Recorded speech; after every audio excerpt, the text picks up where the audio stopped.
Okay, so continuing on. Next, I will play a clip when William Cooper was interviewing a 32nd degree Freemason. Now, if I had to guess who this was, I'd say it was an undercover CIA agent named Doyle Shamley, who participated in the U.S. government operation of the stalking, harassing, the breaking up of his family, and then the murder of William Cooper. So Doyle Shamley was an undercover agent who won Bill's trust, and the two worked together on William Cooper's Hour of the Time radio show. So I will play a clip where Doyle Shamley, undercover federal agent and 32nd degree Freemason, discusses Freemasons, their search for light, and their worship of Lucifer. So what you have just said, this is coming from your mouth, a 32nd degree Freemason of the Scottish Rite. You have just said, I didn't prompt you, I didn't ask you the question. In fact, you just surprised me because I was going to lead up to this, but you just said the Luciferian doctrine. Can you explain that? I can explain that absolutely. Masons believe in light. It is a priority part of their entire ritual. Now, light to a Mason symbolizes knowledge and also intellect. And if you've paid attention to the Mystery School broadcast, you know who the patron god of intellect is. It is Lucifer, and in fact his very name means the farrier or the bearer of light. Luce is Latin for light and fair for farrier. This is the true god of Freemasonry, and this is also, to my great shame, the god that I knelt at the altar before and swore my blood oaths to. But when you did this, were you aware that you were swearing your blood oaths to Lucifer and not to the God of the Christian Bible? Absolutely not. Everything about Masonry says and publicly says that their God is the same God as any God, the God of Hindus, the God of Arab, the God of Christians. But it's just not so. It's a lie and it's a scam, and all you have to do is study paganism, nature worship, and the mystery religions of Babylon to see who that real God is.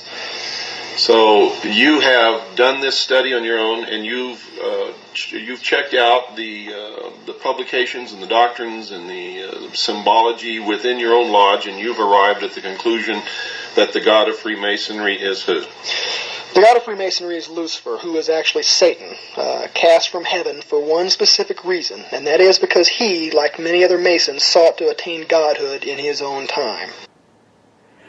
Now, of course, Shamley is not going to tell anyone what this truly means when secret societies say that they search for light or go to the place of the rising sun, and exactly what is meant to worship Lucifer or sacrifice an angel of light to Satan.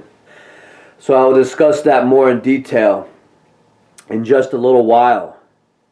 But first, as you all should know, the Hour of the Time radio show was the name of William Cooper's radio broadcasts that are one of the best sources of information that you can now find on the internet.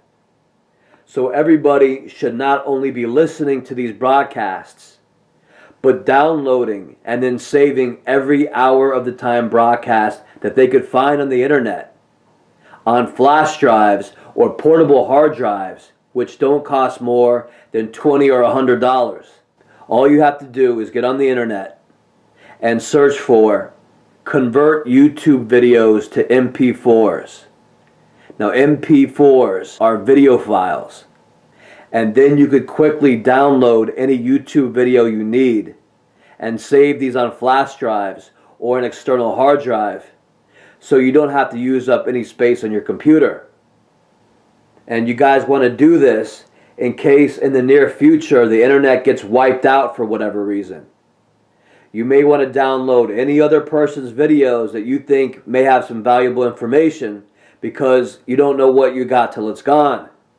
So back to William Cooper, who became a target of the military brotherhood. So the CIA, or the group within the military who runs black operations under top secret programs, first infiltrated every aspect of William Cooper's life. Then the CIA took everything from this great man and then silenced him.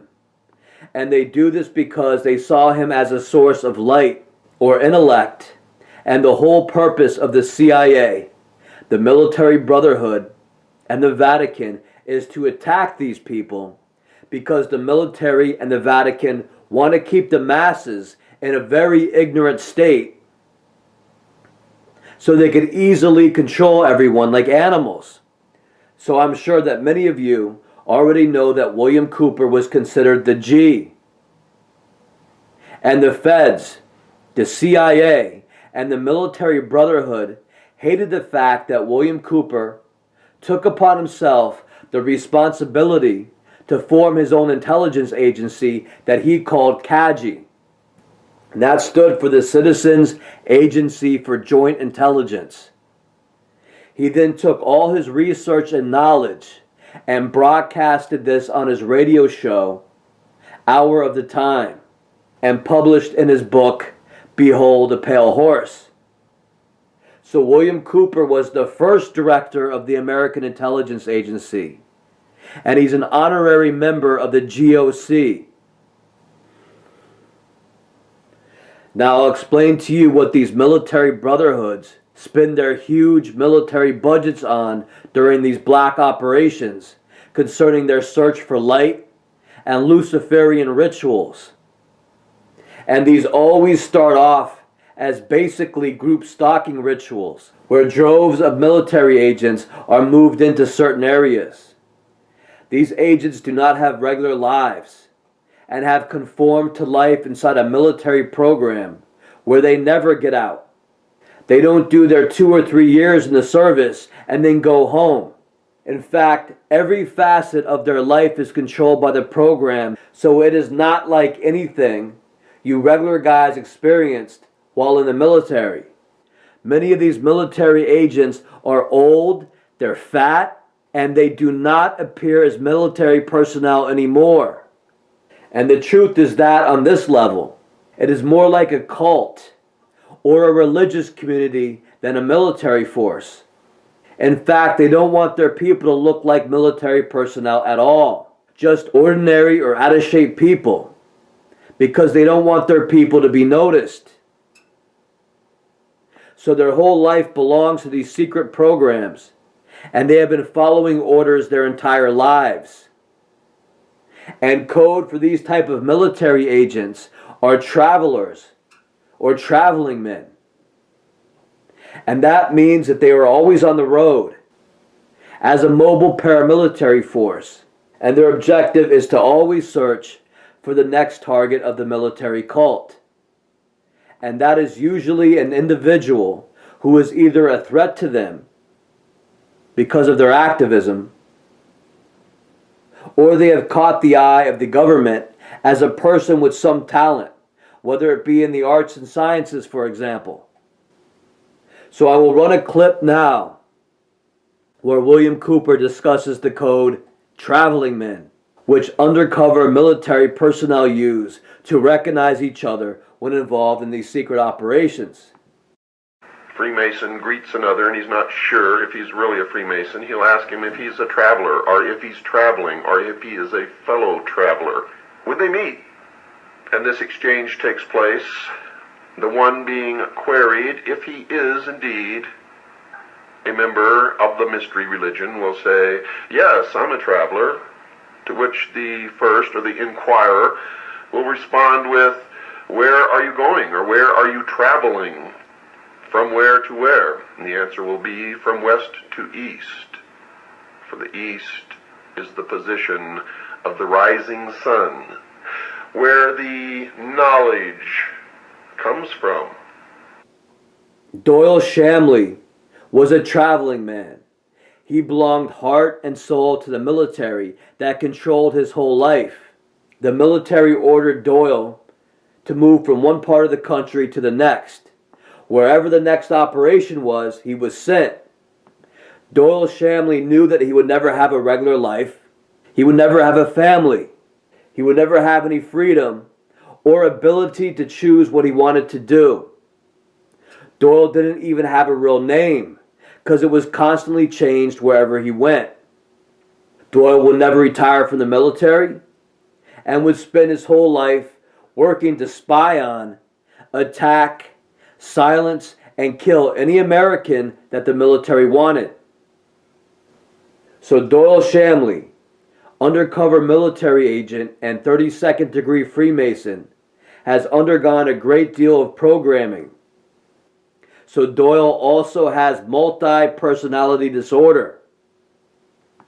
So I will play a clip believed to be Doyle Shamley on some radio show after William Cooper's death. And Doyle has switched over to his female personality. Now, a lot of undercover agents will disagree with me, but I am almost positive that this is Doyle Shamley. Can't trust the papers, as Bill would say. In fact, within the first sentence of the first article that was written about this in the Arizona Republican, the word militia appears. The name Timothy McVeigh appears. This kind of irresponsible journalism,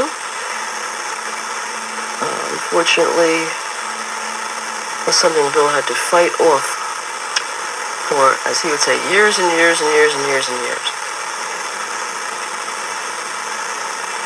Bill was not a member of a militia, but he believed very strongly in the Second Amendment, and he did a program on how to form your own militia and do it legally. Based on the CIA documentary, The Hour of Our Time, supposedly Bill met Doyle at a research conference that Doyle had organized. And I'm stating, for precisely the purpose of meeting Bill. So Doyle, a 32nd degree Freemason, Gulf War veteran, and active Army reservist, was able to win Bill's trust somehow. So a big question for me would be, why couldn't Bill see through this guy? And I'll explain that, but first we have to understand that Bill was CIA enemy number one. There was no greater threat to the satanic military than William Cooper. And by being CIA enemy number one, the CIA cult has to move in to control that target. And if they cannot control him, then their ritual dictates that they will have to kill him and then take over whatever he was working on and control things that way. So this is not only a military strategy, but also their religion. So the federal government and the military cult moved into the area in and around Eager, Arizona, where William Cooper lived with his wife and family. And when the CIA moves in, droves of military cattle are moved into that area. I remember when it started happening in my neighborhood in Waterbury, Connecticut, after I began uploading a series of videos on YouTube. Then every other day, a U-Haul moving truck was parked in our complex, either moving one of my original neighbors out or moving new military people in. And at the end, at least 60 or 70% of my original neighbors had left. So, if the military needs a certain area for these illegal operations, they specialize in clearing out as many houses as needed in that area. They could get most renters evicted. They could force many people to sell their houses. They fire everybody from their jobs in that area and force them to move away. They could bankrupt people. They kill people in car wrecks, with poison, heart attacks. And they get people out of the area in all sorts of ways. So it really is a group of Nazis running the country. And we truly have no rights under the military regime now in control of America.